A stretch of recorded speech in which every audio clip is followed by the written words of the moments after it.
30 feet high. I was tied around my waist by a rope, and my body hung parallel to the hard, uneven and rocky ground 30 feet below me. I was sweating from head to toe. It felt like the last day of my life. And soon, tears burst out of my eyes. Down below were two of my friends who shouted, "Divya, don't worry, we'll catch you if you fall." I glared at them and thought, yeah, just what I needed. Someone to remind me that I may fall off any moment. Mr. Toastmaster, fellow Toastmasters and guests, I woke up very early, before anybody else, even before the alarm. In fact, I don't remember if I even slept that night. I packed my bag, dressed up, and I was all set for my last school trip to Somanahalli. All had assembled at school by 6 a.m. and we jumped onto the waiting luxury bus. Giggling with excitement, we waved goodbye to our parents and screamed, howled, and hollered all through the 3-hour journey. We converted the luxury bus into a discotheque by turning on the music to full volume and dancing to Ranbir Kapoor's Bachna E Hasino. On reaching the camp, we had breakfast, applied sunscreen, and walked towards the hills for our first task, trekking. For the next 2 hours, we were climbing, panting, and gulping down water to quench our thirst. On reaching the top, we rested for a while and then walked towards our second activity, cave exploration. There was a hole 10 feet deep, and only the instructors and a couple of tall guys were able to climb down unassisted. They helped the rest of us one by one. We had to sit by the edge of the hole and place our feet on the shoulders of the guy standing right below. He would slowly bend his knees while we had to find grips to keep balance until the other guy standing beside him could reach to our shoulders and place us down. At the mouth of the cave, we lay down beside each other and then slid inside on our backs.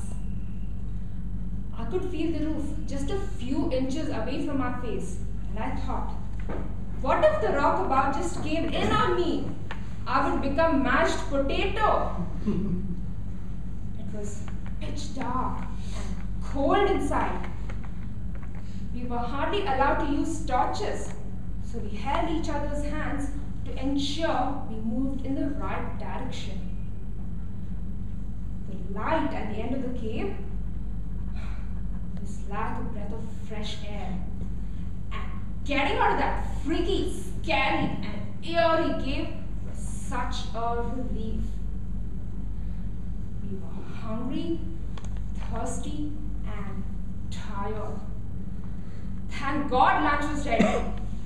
Never before have I seen my friends hog so shamelessly, literally like animals. I hope they didn't notice me doing the same. I remember we emptied the entire canteen that afternoon.